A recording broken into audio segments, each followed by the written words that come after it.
Costa Rica coach reveals they could man-mark Neymar with two players. Costa Rica coach Oscar Ramirez could task two of his players with man-marking Brazil playmaker Neymar when the teams clash in St Petersburg on Friday, but said his side would not try to foul the forward out of the game. Costa Rica, who trained on the pitch on Thursday ahead of the clash, go into the match bottom of Group E after losing their first game 1-0 against Serbia, while Brazil drew 1-1 with Switzerland in their opening match. Neymar was sidelined for 3 months after sustaining a fractured right foot and sprained ankle in a French league match in late February and was fouled 10 times in the opener against Switzerland. The 26-year-old's last World Cup ended prematurely after he took a knee in the back and fractured a vertebra in the quarter-final with Colombia at the tournament in Brazil. Neymar is a very skilled player and it's true that people have tried to stop him a little aggressively, Ramirez told reporters on the eve of the match. We have our own strategy and we will see what happens. Maybe we will cover him by 2 men. But of course we don't want to see any sort of offenses against him or any unfair attacks against him. The players know what to do.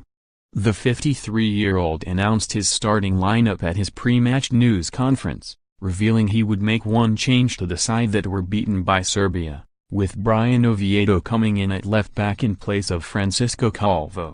Ramirez also called for Costa Rica's fans to keep faith with the team, saying that reaching the quarterfinals in Brazil 4 years ago had raised expectations to such an extent that pressure was being piled on his players. We know our country very well and people in our country don't like losing, he added. Whenever we defend our colors and our shirt we want to win. Sometimes we are a little self-destructive, I fear. Reports have emerged of splits in the dressing room and a falling out between players, but Ramirez said his team were all pulling in the same direction. Certain information has been published and supposedly they come from inside the team, but I wouldn't say so, he added. It's true that some players are closer to some others, but they are not different groups. There are no problems within the team. I haven't had to intervene at all. There were no clashes. Skipper Brian Ruiz said Costa Rica were motivated at the thought of facing 5-time world champions Brazil and were mentally prepared for the task ahead. It's very motivating to be able to play against Brazil during a World Cup, he added. Both teams are fighting to qualify for the next stage, so I'm sure it's going to be a very intense game. We have prepared very well physically and tactically, so we will have to use that in tomorrow's game, as well as our psychological strength.